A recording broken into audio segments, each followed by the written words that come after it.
চেয়ারের লোভ আমার নেই। আমি এই গরিব পার্টির চেয়ারম্যানিত্ব থেকে রিজাইন করব। দ্রব্যমূল্যের ঊর্ধ্বগতি রোধ করবে। আমার দেশের একটি লোকও বেকার থাকবে না, সবাই চাকরি পাবে।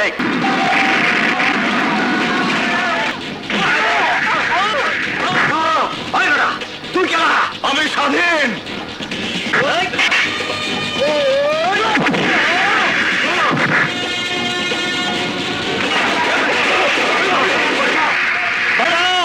আপনারা যাবেন না, মিটিং হবে। স্যার শুরু করুন আপনার বক্তৃতা। স্যার শুরু করুন। দরিদ্র জনগণের জন্য আপনার বাড়ি আমাদেরকে দিন স্যার। আপনি বলুন স্যার, আপনি বলুন। আর কোন সন্ত্রাসী মিটিং ভাঙতে পারবে না। স্যার আমি আছি, আপনি বলুন স্যার। স্যার আপনি বলুন। স্যার রাখো, কিসের বক্তৃতা, কিসের কি? আজ তুমি আমার বুক ভরিয়ে দিলে। না, আমি রাজনীতি পছন্দ করি না। রাজনীতি পছন্দ করো না? কি বলছো তুমি? আরে রাজনীতি হচ্ছে মানুষের কল্যাণের জন্য। কিন্তু আমাদের দেশের রাজনীতিবিদরা মানুষের কল্যাণের জন্য কোনো কাজ করে না। তারা তো খারাপ লোক, কিন্তু আমরা দেশের জন্য জীবন দিতে পারি। তোমার মতো লোক আমার দলে থাকলে আমরা দেশের জনগণের জন্য ঝাঁপিয়ে পড়ব। কিন্তু আমি রাজনীতি করব না। যদি আপনি উপকার করতে চান তবে। বলো বেটা, বলো বলো, কি চাও তুমি বলো। আমি অসহায় গরিব ঘরের ছেলে। আমার দিকে সমস্ত সংসার তাকিয়ে আছে। একটা চাকরি পেলে সংসারের অভাব আমি দূর করতে পারতাম। চাকরি? তোমার চাকরি দরকার? কি চাকরি চাও তুমি বলো। আমি পুলিশ সাব ইন্সপেক্টর পদে অনেকদিন আগে একটা অ্যাপ্লিকেশন করেছিলাম। শুনেছি এখন লোক নিচ্ছে। আপনি যদি পারেন আমাকে একটা পুলিশের চাকরি দিন। পুলিশের চাকরি পেলে সংসারের অভাব মেটানোর সাথে সাথে জনগণের সেবা করতে পারবো।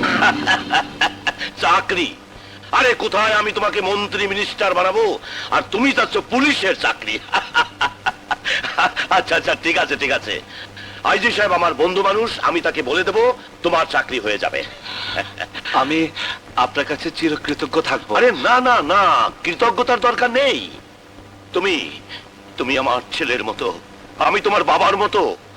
তুমি তুমি আমাকে যেভাবে অপমান থেকে বাঁচিয়েছো, সে একমাত্র এক সন্তানই তার বাবাকে বাঁচাতে পারে। আর সেই বাপ হয়ে আমি তোমার এই উপকারটুকু করতে পারবো না?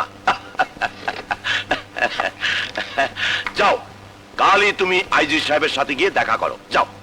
আসসালামু আলাইকুম। ওয়ালাইকুম আসসালাম।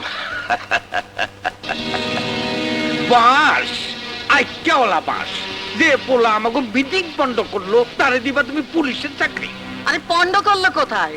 ওই তো আমাদের মিটিং থেকে গুন্ডাদের মেরে বের করে দিয়েছে। হ্যাঁ রে বুকা জন্ডি বাস, আইক্যাওয়ালা বাস।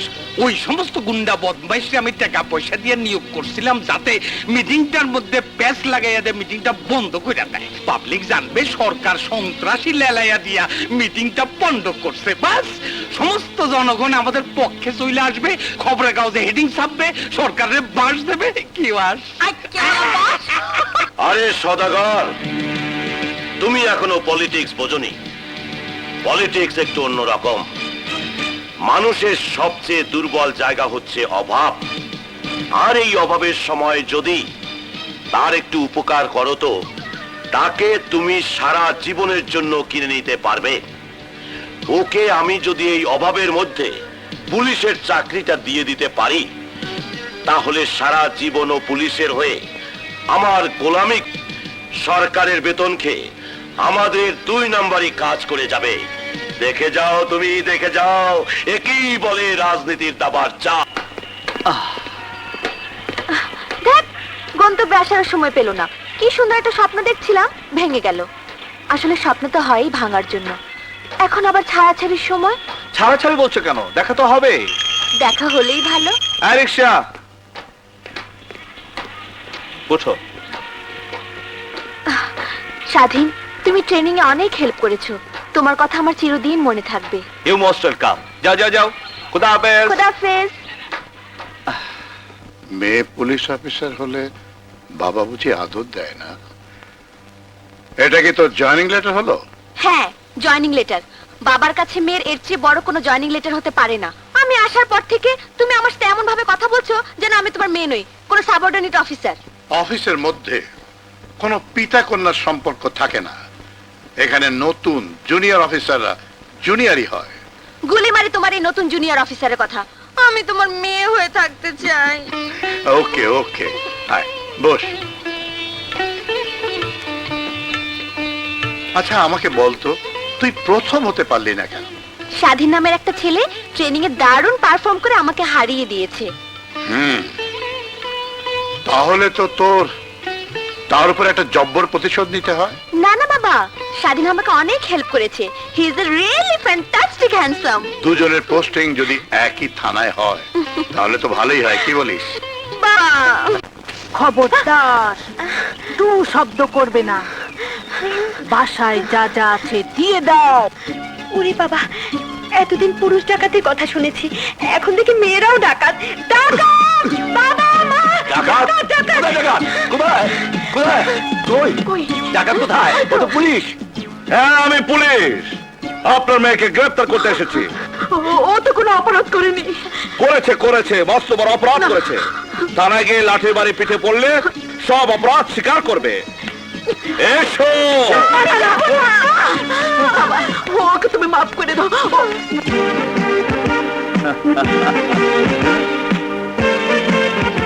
তুই? হ্যাঁ মা, আমি এখন আর বেকার নই, একজন পুলিশ সাব ইন্সপেক্টর। তুই আমাকে সেলুট দিলি? আমি তো কোনো অফিসার নই। এক সন্তানের কাছে মায়ের চাইতে বড় অফিসার আর কেউ নেই মা। স্বাধীন, তোকে কত বকেছি, আজ যে তুই এত বড় অফিসার হবি স্বপ্নেও ভাবিনি বাবা। বাবা ভাইয়া, তুই কিন্তু আমি ভীষণ চমকে দিয়েছিলি। দেখ, এরকম করলে কিন্তু। কি অ্যারেস্ট করবি? কর কর না। আমি করব কেন? অ্যারেস্ট করবে তো সেই উকিলের ছেলেটা। যা। জানা, আমি সব জানি। কি বলবো সব কথা? ভাইয়া, আজ আমরা রাতে সবাই বাইরে খাবো। এখন যা রান্না আছে তাই দাও। আমি জানি ট্রেনিং এ তুমি যে রেজাল্ট করেছো, যে সাহস দেখিয়েছো, তাতে তোমার দ্বারা এই সম্ভবে জেলার সন্ত্রাস, ডাকাতি, রাহাজানি, স্মাগলিং সহ সব বেআইনি কাজ বন্ধ করা। স্যার, আপনার আদেশ আমি শরীরের শেষ রক্তবিন্দুতে হলেও পালন করব। থ্যাংক ইউ স্বাধীন। মনে রাখবে, সৎ পথে থাকলে মানুষ অনেক দূর পর্যন্ত এগিয়ে যেতে পারে। যা আজ জয়েন করেছো, আজ কমপ্লিট রেস্ট। কাল থেকে কাজ শুরু করো। Best of luck my boy. Thank you sir.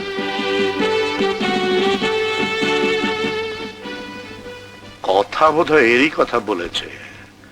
সত্যি শুধু ব্রিলিয়ান্ট নয়, এক্সট্রাঅর্ডিনারি জিনিয়াস। এই প্যাকেটটা কাজী রহমতের কাছে পৌঁছে দিতে না পারলে এবার মাছের চালানের সাথে কোনো হেরোইন ঢাকায় যাবে না।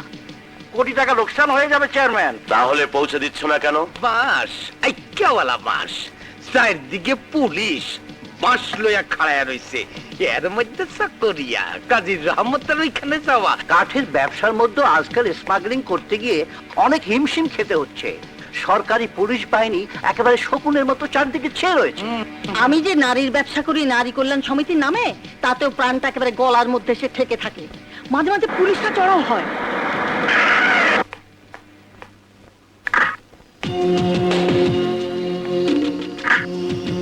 সর্বনাশ, পুলিশ!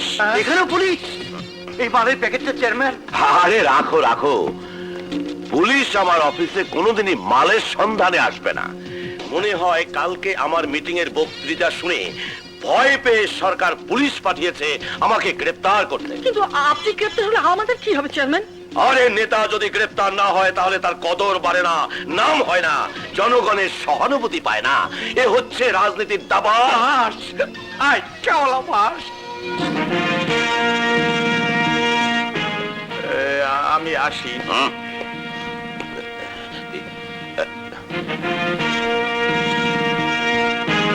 স্যার, আজ আমার চাকরির প্রথম দিন, তাই আপনার দোয়া নিতে এলাম। আরে স্বাধীন, আমি তো তোমাকে চিনতেই পারিনি। এই পুলিশের এই পোশাকে তোমাকে দারুণ লাগছে, দারুণ। এই পোশাক তো আপনি আমাকে পরিয়েছেন স্যার। বাবা মা আমাকে পৃথিবীর আলো দেখিয়েছেন, আর আপনি আপনি আমাকে জীবনের আলো দেখালেন স্যার। আরে না না না, এসব হচ্ছে গিয়ে এই রাজনীতির দাবার চাল। এই সদাগর দেখো দেখো দেখো, স্বাধীনকে দেখে আমার আমার ছেলের কথা মনে পড়ে গেল। বাঁশ তোমার ছেলে?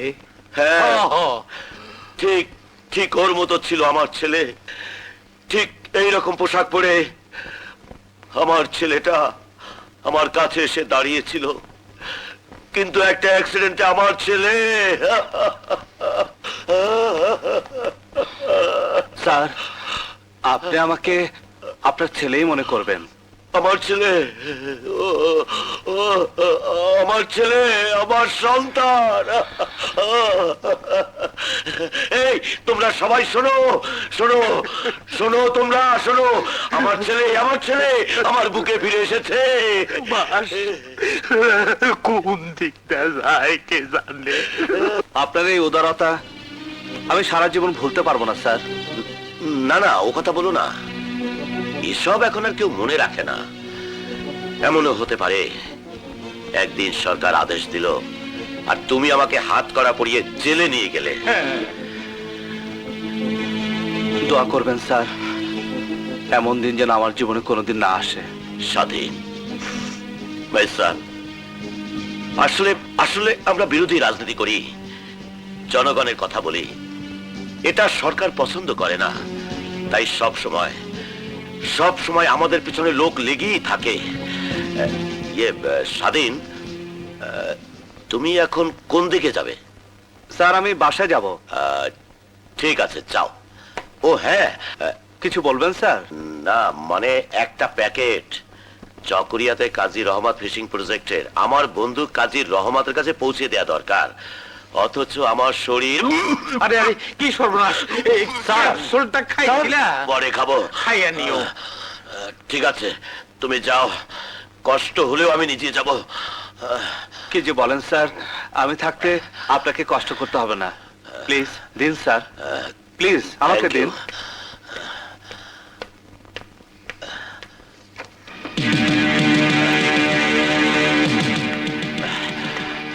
এই না। আসি স্যার। আচ্ছা, আসসালামু আলাইকুম। ওয়ালাইকুম আসসালাম। বাঁশ, আইচ্ছাওয়ালা বাঁশ।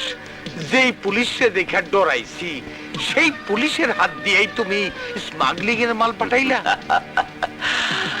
এ হলো রাজনীতির দাবার চাল। বলেছিলাম না, ও পুলিশের বেতন খাবে আর